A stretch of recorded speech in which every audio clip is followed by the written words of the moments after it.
In this episode, I'm going to show how you can speed up Photoshop. It'll also apply to Lightroom Classic. I'm going to be taking this from the system itself, from your hardware. We're going to get that out of the way first, and then I'm going to work through some configurations that you can do in Photoshop to make it run a lot smoother and a lot faster. Also some things in your workflow that could be slowing you down, and then I'm going to show you also some tools that could be really bogging down your system depending on how you're using them in Photoshop. So let's start out with some of the basics when it comes to your system, whether you're using Windows or whether you're using Mac. Obviously, a newer computer will typically run faster, but not always, as we'll see here shortly.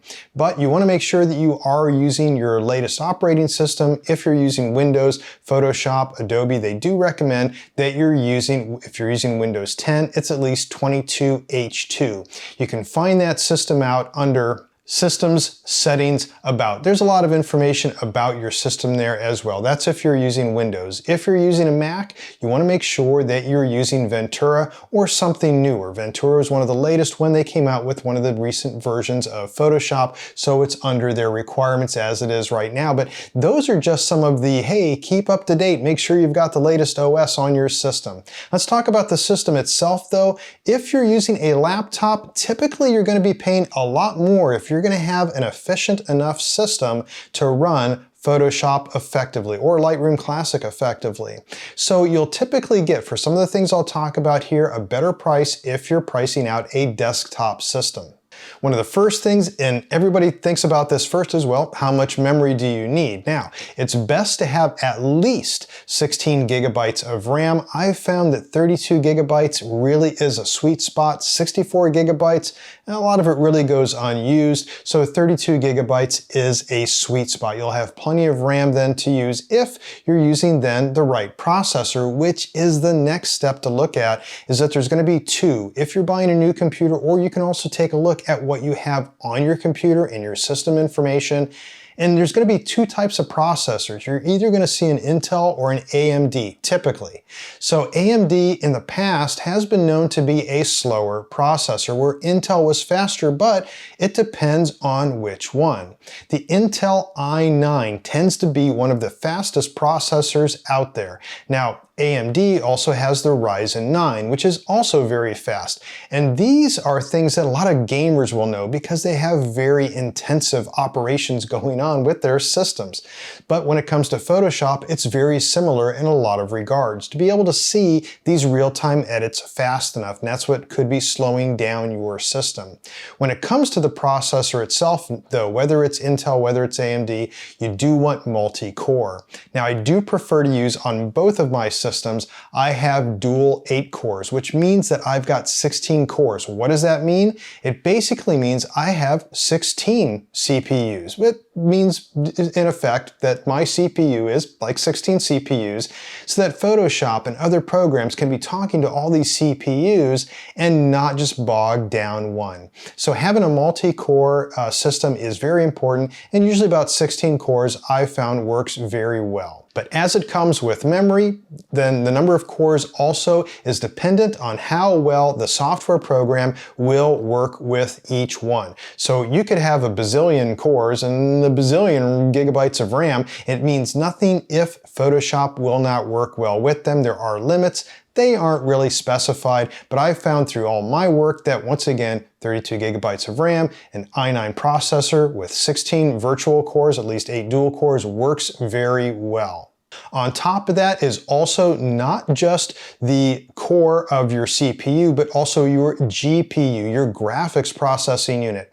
So a lot of times when you buy a budget computer, you'll find that there is one place to plug in your monitor on the back, and that is typically just their onboard graphics plug-in driver. It's really nothing. You want to make sure that you have a separate graphics card with a good GPU on it. Typically those are sold by NVIDIA. That's a very popular one. Both of my machines here have NVIDIA GeForce RTX 2060s, and those come with 6 gigabytes of RAM. So in other words, when a process needs to be done that's very graphics intensive by Photoshop or Lightroom Classic, and I'm going to show you how to make sure to configure both those programs so that it uses that GPU, that it can use that instead of just your system CPU to do more graphic-oriented operations. So that really speeds things up. Also, you'll just have a better quality display doing that. But it's a very common mistake to buy a brand new system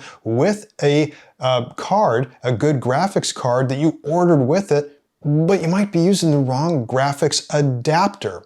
So that's where you would plug in. So you want to make sure that on the back of your system, you are plugging into the card itself, typically on what's known as the PC bus, if you're working on a Windows system. Also, there will be some other small little port that'll be near your USB connectors and whatnot, and that's probably just the onboard one. So when you find a plug that stands by itself, you can also check your system to make sure that it is using the proper card, and we'll see that in Photoshop here in just a second. But in either case, Photoshop recommends at least to have 4 gigabytes of GPU. I like to use 6. There are cards out there that even have more, and quite honestly, you could go higher and probably get a lot more efficiency, but I found just the 6 gigabytes on my system with everything else to be really speed demon worthy. But there's something that really speeds up the system. It is so often overlooked, and that is the type of hard drive that you have. Now, today's most common drive to get real high performance is an SSD drive, a solid state drive. Now that means it has no moving parts, so it is going to be a lot faster. So a lot of times these are built into systems and the price will go up because of it. So what they'll do is they'll split it and they'll say, well, we give you so many gigabytes or a terabyte or something on an SSD drive, and then we'll give you an HDD, a regular hard drive. But if what you're doing now is deciding, am I going to be putting my programs on the SSD drive? Am I going to be using the files I'm working on? Maybe on the other drive? Either way, you're going to get a bottleneck. So you want to make sure that you have a system that is a completely driven SSD drive system. Yeah, you'll pay a little bit more. Don't also take shortcuts with thinking that you can get by with an external SSD drive. So typically that has to be plugged into a USB port, and even with USB 3, you're still going to hit a bottleneck compared to if that SSD drive were actually plugged into the motherboard of your computer. And also make sure where you put your files when you work with your computer. When you're starting to work with Photoshop, you want to make sure you are never working off your SD card.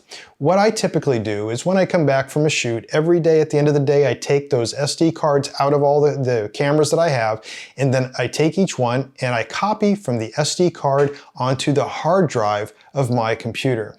Then I take those raw files and I copy them again to an external drive, but that's only archive storage. And those external drives, they can be a standard hard drive, really doesn't matter. You can save some money there.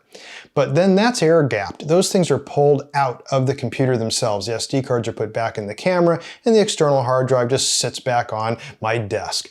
Now, the process then for working with those files, they're on an SSD drive on my computer. Another big one that's often overlooked is that you might have too many programs running in some of the biggest offenders, or what we commonly have open, web browsers. So Chrome, Safari, Firefox, Edge, all those are memory hogs, and they take up all kinds of processes. They do all kinds of stuff, especially since most web pages we'll be looking at will be doing background refreshes and doing all kinds of stuff because of ads that are running and whatnot. So you want to save some CPU, some memory. Then what you want to do is shut down all the other programs you don't need. Shut down all the browsers first. That'll probably speed things up quite a bit, but also any graphic intensive programs. Like for instance, if you're using Photoshop only, then only have Photoshop running. You don't need to have Lightroom Classic and Bridge or anything else open. So if you're using Photoshop and Lightroom Classic, once again, don't have Bridge, Premiere Pro, or other things running. Just unnecessary. Save the processing power for the programs that are going to be heavily graphic intensive, like Photoshop and Lightroom Classic.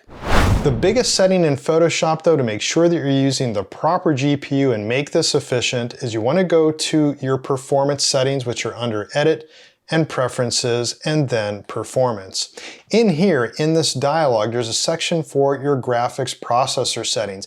And here I can see that I am indeed using that NVIDIA GT Force RTX 2060. That's my graphics card.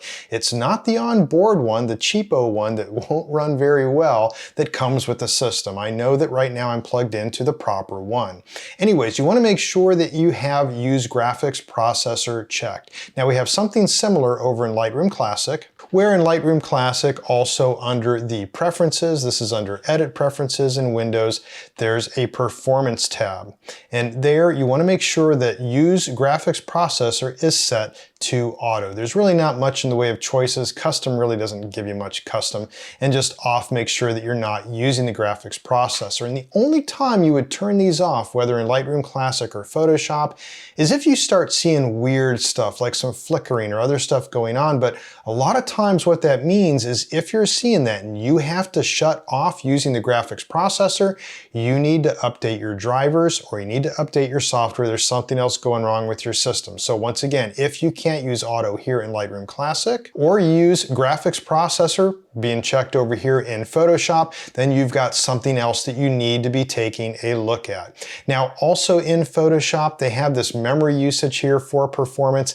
And quite honestly, some of these things that they have in here, these are old hat type stuff that with old slow computers. I mean, nowadays, this stuff is pretty well auto configured. And if you've got a fairly modern system with a really good processor, really good amount of RAM, good GPU, then you're really not gonna fuss with this really at all. I haven't really found a use to adjust this at all for years and years off of my newer systems. But if you are using Lightroom Classic and Photoshop in a typical, let's say, real estate photography workflow where you'd be starting in Lightroom Classic, going to Photoshop, then there are some settings you do need to be aware of, but it's not under your Performance tab. It's going to be under External Editing. And under External Editing, the top section here is for when you open things from Lightroom Classic into Adobe Photoshop. You can see there's another external editor I have here for doing stuff with a Ricoh Theta. But this is for their Stitcher, for doing 360. Here is the section of interest at the very top. And what you want to make sure is that you are using file format as TIFF, the color space is sRGB. This is just typical workflow type stuff. Same with the bit depth of 16 and resolution 300. But here's the biggie. It's the compression. By default, it would be set to zip, but you can see I have it set to none, and that really speeds things up. So typically, this is set to zip by default, and then when you open things as layers in Photoshop, it takes a while, especially saving and bringing them back. You don't need this zip compression, just select it to none, and it should speed things up when you're working between Lightroom Classic and Photoshop. Another thing that will also speed things up is to not always save as a Photoshop file when you're working back and forth. So here's an example here where, yes, I'm saving this as a Photoshop file. This was for a designer shoot, and there's multiple layers. There's going to be multiple edits that we're going to be doing, I know, in the future. So I do save an entire layer history of this. But that pays for itself. For standard editing though, for standard listing stuff, I wouldn't worry about that. The history is never really going to be used, so typically I would flatten that. And what you would do is you would go up to the layer menu and you would just say flatten image. Now if I were to do that, then all those layers are going to be compressed into one. Now if I save that, it will just save it as a TIFF. In this case, I've already saved it as a PSD file, but by default it would be saved as a TIFF and then open back up into Lightroom Classic. But while we're in Photoshop, I really want to touch on something to really wrap things up here, and that's how some of these tools can really slow things down. So let's set the screen up a little bit different here so that I can show you how some of these tools are using some of your resources that could slow down your system. So what I have is this memory monitor going on down here. What I did here was I closed Photoshop. Then I closed Lightroom Classic, and as expected, the memory has dropped. So that's no surprise. You can see I've got a total of 32 gigabytes. Plenty of memory was available, but it was using about half. So other programs that I have running, including the screen recorder here, also some stuff with Chrome is running. I do have some resources that are being used up. So let's start Photoshop and see what happens here. So first let's open Photoshop. I'm just gonna go here and open Photoshop, and as that opens, we'll see that the memory will climb, and that's to be expected. That's not that big a deal, and our memory is starting to climb over here. Okay, so far so good.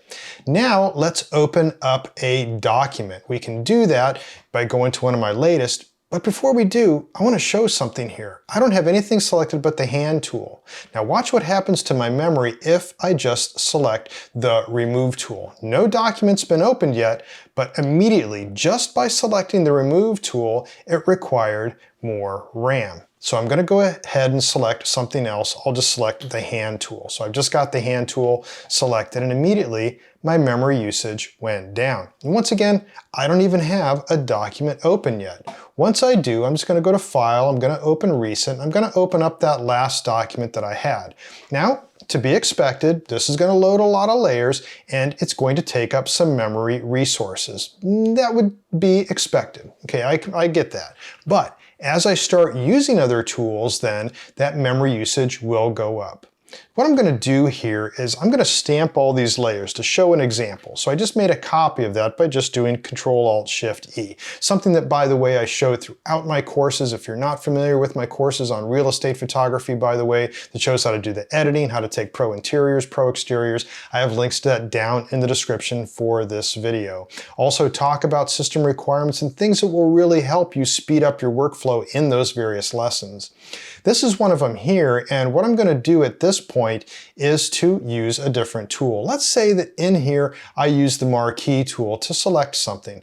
Marquee tool selecting something, but there's no memory usage. If I were to copy that, doing Control-C and do a Control-V to get another layer, once again, there's been no extra usage. I'll just back out of that. And let's say then that I used the clone tool. So if I took the clone tool, and you can see once again, the resources are still as they were, and if I were to clone something here and go like that, clone that lamp, it barely budged the memory. There's really nothing going on.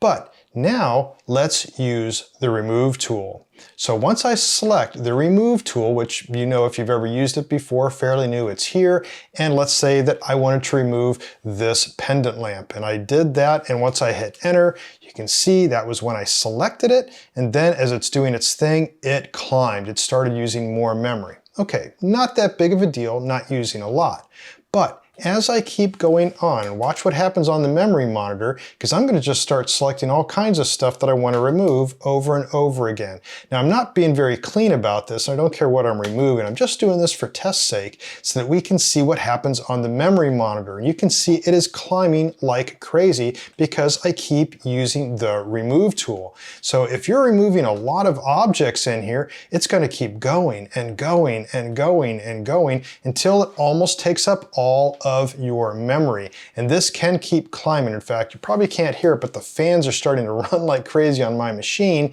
because I'm really starting to use a lot of processing power out of my CPU. Now, what's really interesting here is the memory is still high, but I stopped using the remove tool. In fact, if I just even shut that layer off, then the memory is still high. It's really not going down. Let's say I don't need this layer at all, and I'm just going to go ahead and delete that layer. Well, I don't need that layer at all, but all those operations still are hogging up memory. So let me select a different tool. Let me go back and just select, let's say, something with the clone tool. Let's say that I decided to use the clone tool instead. Well, the remove tool is no longer selected and it did drop, but it's still fairly high. It still didn't drop a lot. So it did drop down some. So now the only way to really clean this up to get back the memory after using the remove tool, I could try closing the document. I'll go to File, Close, and I just won't save that. And it should drop the memory a little bit. But it doesn't. It doesn't even budge the needle. In other words, Photoshop is actually what's known as a memory leak. It's actually leaking memory. It's saying, I'm going to still hog the resources for memory and put the stuff in there that I was using, even though I don't need them. So how do we get rid of that? Well, let's close Photoshop. So I'll close Photoshop down and we should see then the memory drop. And sure enough, it drops quite a bit. So this is also a graph just to show you in comparison because there's other tools that would give you some problems. So if we were to take a look at the CPU usage, we were looking at memory, but you can see that if I were to select the remove tool, once I do, the CPU has a big spike, and then when I use it, it hogs 100% of the CPU just to use the remove tool. So not only do we have massive memory usage from the remove tool, we also have a whole lot of CPU. The same goes for object selection. So if you use their AI object selection tool, that also will peak out at 100% CPU just by selecting the object selection tool. And the reason being is that when I select that tool, which would be over here, and I say object selection tool, it is starting to try to detect all the various objects. That's what it's doing up here. So it's doing a lot of CPU intensive operations to see then where those various objects are. So that's why just selecting the object selection tool